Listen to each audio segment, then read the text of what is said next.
बिस्मिल्लाहिर्रहमानिर्रहीम। My dear student, हमारे first year के मैथ का चैप्टर नंबर 3 कंटिन्यू है और हम इसमें एक्सरसाइज नंबर 3.5 को सॉल्व कर रहे हैं। आज हम इंशाल्लाह एक्सरसाइज नंबर 3.5 की क्वेश्चन नंबर 4 के तमाम पार्ट्स को सॉल्व करेंगे।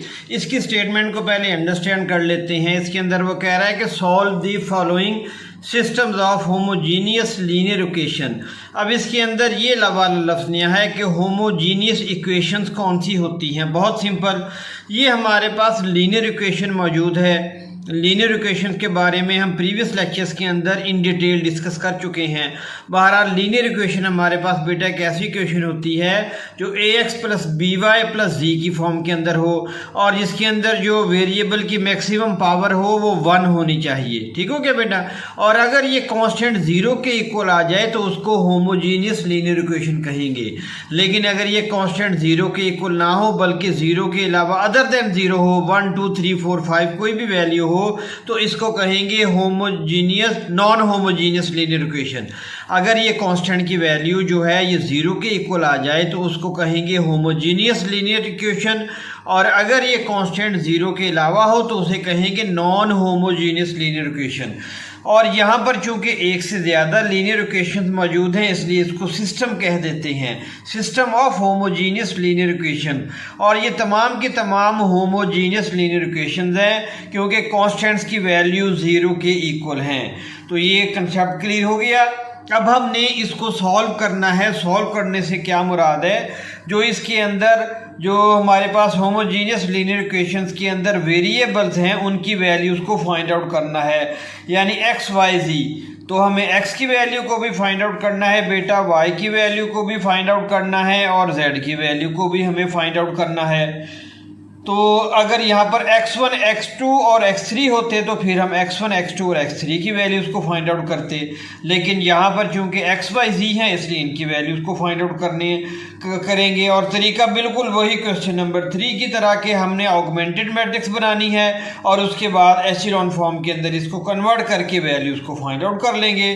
तो इस सोल्यूशन का बाकायदा आगाज़ करते हैं। ये हमारे पास बेटा ऑगमेंटेड मैट्रिक्स ए बी, इसको बी के बराबर एज्यूम करके सपोज करके हमने ए मैट्रिक्स के सबस्क्रिप्ट के अंदर स्मॉल लेटर में इसको लिख देना है। उसके बाद ये हमारे पास लीनियर इक्वेशंस के कोफिशिएंट्स आ गए।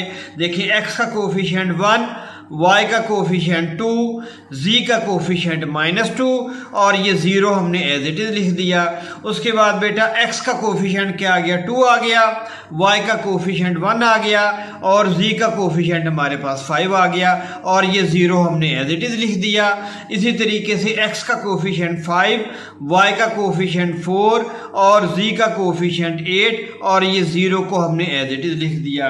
अब हमने इनको एचेलॉन फॉर्म के अंदर कन्वर्ट करना है। तो पहले मैं आपको उसका इंट्रोडक्शन भी करवा दूं। वैसे पहले काफ़ी दफ़ा मैं आपको बता चुका हूं, लेकिन देखिए ये देखिए एचेलॉन फॉर्म इस सूरत के अंदर होती है। ये प्राइमरी डायगोनल्स में हमने 1 1 1 बनाने हैं और उसके नीचे एंट्रीज हमने 0 0 करनी है। ठीक हो क्या बेटा? अगर यहाँ पर 1 नहीं होगा तो यहाँ पर 1 बनाएंगे, उसके बाद यहाँ पर 0, यहाँ पर 0 बनाएंगे, उसके बाद रो ऑपरेशंस के ज़रिए, उसके बाद यहाँ पर 1 बनाएंगे और यहाँ पर 0 बनाएंगे, उसके बाद यहाँ पर हमें 1 बनाना होगा और यहाँ पर जो एंट्रीज हो हमें इससे कोई गर्ज नहीं है बेटा। अब देखिए यहाँ पर 1 एग्जिस्ट कर रहा है, पहली कंडीशन। यहाँ पर 1 बेटा मौजूद है। अब हमने इसको नहीं डिस्टर्ब करना, इसको नहीं छेड़ना। अब यहाँ पर 0 बनाना है, यहाँ पर 0 बनाना है। यहाँ पर 0 बनाने के लिए क्या करेंगे, इसको 2 से मल्टीप्लाई करेंगे और इसमें से सब्ट्रैक्ट कर देंगे।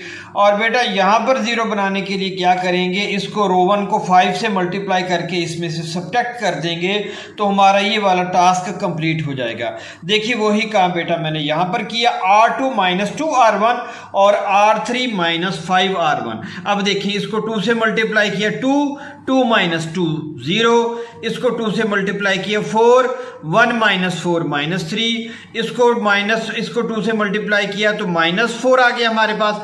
तो 5 माइनस इंटू -4 5 + 4 जो कि 9 आ गया और ये एज इट इज आ जाएंगे क्योंकि ये 0 हैं। अब देखिए R3 -5 R1, इसको 5 से मल्टीप्लाई किया 5 - 5 0, इसको 5 से मल्टीप्लाई किया 10, 4 - 10 -6 आ गया बेटा। इसको 5 से मल्टीप्लाई किया तो हमारे पास क्या आ गया, या यूँ कह लें -5 से मल्टीप्लाई किया तो क्या आ गया 10, तो हमारे पास 8 + 10 क्या आ गया 18, और ये 0 एज इट इज़ आ गया। ठीक हो गया बेटा, तो ये हमारा टास्क कंप्लीट हो गया। अब हमने क्या करना है, यहाँ पर 1 लेके आना है, तो सिंपल काम, यहाँ पर 1 लेके आने के लिए -3 के साथ इसको R2 को डिवाइड कर देंगे। देखिए -3 के साथ मैंने R2 को डिवाइड कर दिया, तो यहाँ पर -3 / -3 1, 9 / -3 और ये 0 एज इट इज़ आ गया। ठीक हो गया बेटा, तो ये टास्क भी कंप्लीट हो गया। अब हमने नेक्स्ट अमल क्या करना है, यहाँ पर 0 बनाना है। यहाँ पर 0 बनाने के लिए क्या करेंगे, इसको 6 से मल्टीप्लाई कर देंगे, यानी R2 को 6 से मल्टीप्लाई करने के बाद इसमें ऐड कर देंगे।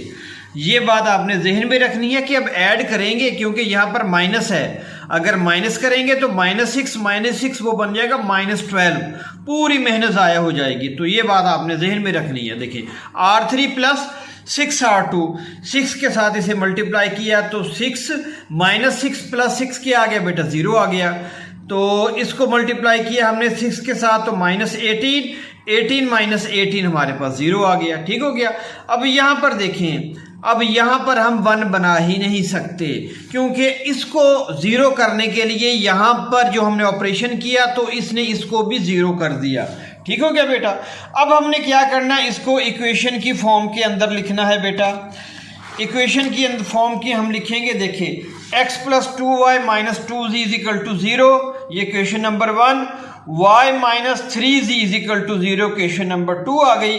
और इसको इक्वेशन की सूरत में कैसे लिखेंगे, इसको इक्वेशन की सूरत में बेटा हम लिख ही नहीं सकते, क्योंकि ये सारी वैल्यू 0 हैं और हमें z की वैल्यू मालूम होनी चाहिए, तो हमें x और y की वैल्यू फाइंड आउट होगी। जब लेकिन यहाँ पर तो z की वैल्यू है ही नहीं, तो उसके लिए बेटा हम क्या करेंगे, हम आर्बिट्रेरी नंबर का इस्तेमाल करेंगे। मैथमेटिक्स की दुनिया में आर्बिट्रेरी नंबर एक ऐसा नंबर होता है जिसकी वैल्यू कुछ भी हो सकती है, 1 2 3 4 5 6 7 8 एंड -1 -2 एंड सो ऑन। ठीक हो गया बेटा, तो उसको t से जाहिर किया जाता है। ये देखिए यहाँ पर मैंने लिख लिया, लेट z = t, यानी कि हमने z को t के बराबर सपोज कर लिया। अब ये हमारे पास z की वैल्यू आ गई t। अब इसको पुट कर देंगे हम इक्वेशन नंबर 2 के अंदर। देखिए पुट z = 2 इन इक्वेशन 1, z की वैल्यू हमने इक्वेशन नंबर 2 के अंदर पुट कर दी। देखिए y - 3 z की जगह पे t पुट कर दिया = 0। यहाँ पर -3 है, इसको दूसरी साइड पे लेके जाएंगे तो y = 3t के बराबर आ जाएगा।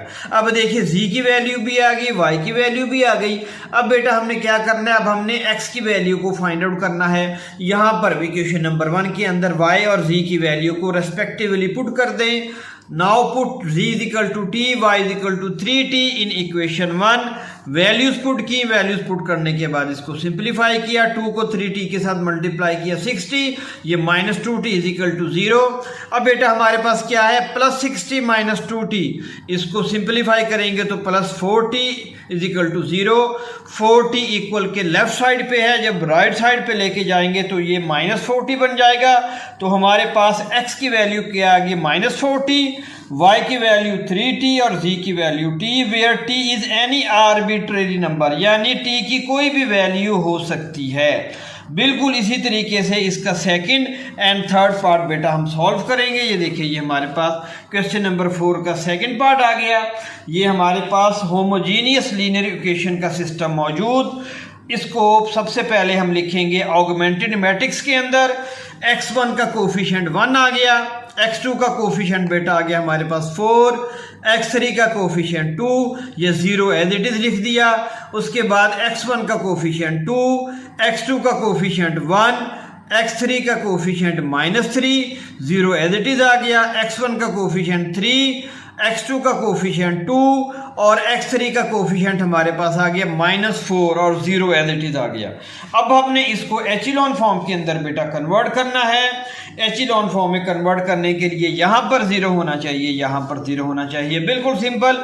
इसको 2 से मल्टीप्लाई करके, यानी R1 को 2 से मल्टीप्लाई करके इसमें से सब्ट्रैक्ट कर दें, और यहाँ पर 0 लाने के लिए R1 को 3 से मल्टीप्लाई करने के बाद इसमें से सब्ट्रैक्ट कर दें। देखिए R2 - 2 R1, इसको 2 से मल्टीप्लाई किया 2, 2 माइनस 2 0, इसको 2 से मल्टीप्लाई किया 8, 1 माइनस 8 माइनस 7, इसको 2 से मल्टीप्लाई किया बेटा हमारे पास आ गया 6 माइनस 3, और इसको हमने 2 से मल्टीप्लाई किया तो आ गया हमारे पास बेटा 4, तो -3 माइनस 4 आ गया हमारे पास -7। ठीक हो गया बेटा। इसी तरीके ये 0 एज इट इज आ जाएगा हमारे पास। अब बेटा यहां पर 0 बनाने के लिए क्या करेंगे, R3 माइनस 3 R1, इसको 3 से मल्टीप्लाई किया 3 माइनस 3 0, उसके बाद इसको 3 से मल्टीप्लाई किया 12, 2 माइनस 12 माइनस 10, इसको 3 से मल्टीप्लाई किया 6, -4 -6 -10, और ये 0 एज इट इज आ गए।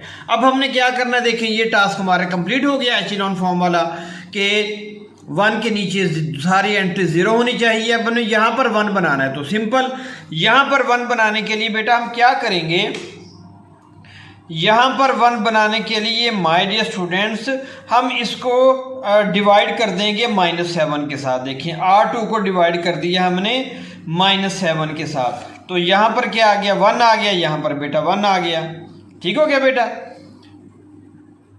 यहाँ पर भी हमारे पास 1 आ गया और यहाँ पर 1 आ गया। अब हमने क्या करना है, अब बेटा हमने ये अमल करना है कि हमने साथ ही R3 को भी -10 के साथ डिवाइड कर दिया। ठीक है, R3 को हमने -10 के साथ डिवाइड किया, तो यहाँ पर भी देखें 1 आ गया और यहाँ पर भी 1 आ गया। ये काम हमने अपने क्वेश्चन को आसान करने के लिए किया है। अब देखें ये हमारे पास 1 आ गया यहाँ पर, अब हमने यहाँ पर बेटा 0 लेके आना है। यहाँ पर 0 लाने के लिए माय डियर स्टूडेंट्स अब हम क्या करेंगे, इसको इसमें से सब्ट्रैक्ट कर देंगे, यानी R3 माइनस R2, वही काम मैंने यहाँ पर बेटा लिख दिया। देखें R3 माइनस R2, तो 1 0 माइनस 0 0, 1 माइनस 1 0, 1 माइनस 1 0 और 0 माइनस 0। अब देखें अब एचेलॉन फॉर्म की सारी शर्तें पूरी हो चुकी हैं। यहाँ पर 1 इसके नीचे 0 0, यहाँ पर 1 इसके नीचे 0। अब इसको तो हम 1 बना नहीं सकते, क्योंकि यहाँ पर 0 बनाने के लिए हमने जो ऑपरेशन परफॉर्म किया उसके साथ यहाँ पर भी 0 आ गया। अब इसको इक्वेशन की फॉर्म के अंदर बेटा हमें लिखना पड़ेगा। इक्वेशन की फॉर्म के अंदर लिखिए x1 + 4x2 + 2x3 = 0 आ गया, ये इक्वेशन नंबर 1 आ गई। और ये x2 + x3 = 0। अब यहाँ पर हमें z की वैल्यू चाहिए, लेकिन ये यहाँ पर तो z की वैल्यू हम लिख नहीं सकते, x3 की वैल्यू, सॉरी यहाँ पर x3 है, तो x3 की वैल्यू को हम जिस तरह हमने लास्ट पार्ट के अंदर z की वैल्यू को सपोज किया था t के बराबर, तो यहाँ पर x3 की वैल्यू को सपोज कर लेंगे t के बराबर, क्योंकि ये एक आर्बिट्रेरी नंबर है, इसकी वैल्यू कुछ भी हो सकती है। हमें x3 की वैल्यू चाहिए x2 और x1 की वैल्यूज़ को फाइंड आउट करने के लिए, तो x3 को हमने सपोज कर लिया t के बराबर। अब इसको पहले इक्वेशन नंबर 2 के अंदर पुट करके x2 की वैल्यू को फाइंड आउट करेंगे, फिर x2 और x3 की वैल्यूज़ को इक्वेशन नंबर 1 के अंदर पुट करके x1 की वैल्यू को फाइंड आउट कर लेंगे। देखिए नेक्स्ट पेज पे बेटा हमने बिल्कुल यही काम किया हुआ। देखिए put x3 = t in equation number 2, तो x2 की वैल्यू हमारे पास आ गई -t, और x2 की वैल्यू -t और x3 की वैल्यू जो t है इसको इक्वेशन नंबर 1 के अंदर पुट कर देंगे। ये हमने पुट किया, इसको सिंप्लीफाई किया, तो x1 की वैल्यू हमारे पास आ गई 2t, hence x1 = 2t, x2 = -t, और x3 की वैल्यू हमारे पास t के इक्वल आ गई, where t is any arbitrary number. ठीक हो गया बेटा। अब नेक्स्ट पार्ट हमारे पास लास्ट पार्ट है क्वेश्चन नंबर 4 का, इसको देख लेते हैं। ये हमारे पास होमोजीनियस लीनियर इक्वेशंस दी गई हैं, इसको ऑगमेंटेड मैट्रिक्स के अंदर लिखा हमने, x1 का कोफिशिएंट 1, x2 का कोफिशिएंट -2, x3 का कोफिशिएंट -1, फिर x1 का कोफिशिएंट बेटा 1 आ गया, x2 का 1 आ गया, x3 का कोफिशिएंट 5, फिर x1 का कोफिशिएंट आ गया 2, x2 का कोफिशिएंट -1, x3 का कोफिशिएंट आ गया 4, और ये 0 हमने एज इट इज लिख दिया। उसके बाद यहाँ पर 0 बनाना है, यहाँ पर 0 बनाना है। यहाँ पर 0 बनाने के लिए R2 माइनस R1, 1 माइनस 1 0, और यहाँ पर 0 बनाने के लिए क्या करेंगे, इसको 2 से मल्टीप्लाई करने के बाद या इसको कर ले, इसको 2 से मल्टीप्लाई करने के बाद इसमें से सब्ट्रैक्ट कर दें। देखिए R3 माइनस 2R2, इसको हमने 2 से मल्टीप्लाई किया 2, 2 माइनस 2 0, इसको 2 से मल्टीप्लाई किया 2, -1 माइनस 2 क्या आ गया बेटा -3, इसको 2 से मल्टीप्लाई किया 10, 4 माइनस 10 -6 और ये 0 एज इट इज़ आ गया। आप इसको बेशक R1 के साथ कर लो या R2 के साथ कर लो, ये आप पे डिपेंड करता है बेटा। मैंने यहाँ पर R2 के साथ किया है। अब नेक्स्ट हमने टास्क क्या कंप्लीट करना है बेटा, यहाँ पर 1 होना चाहिए, तो यहाँ पर 1 होने के लिए सिंपली R2 को हम डिवाइड कर देंगे R3 के 3 के साथ डिवाइड कर देंगे। R2 को 3 के साथ हमने डिवाइड किया बेटा, तो यहाँ पर 1 यहाँ पर 2 आ गया। और साथ ही क्या करेंगे, हम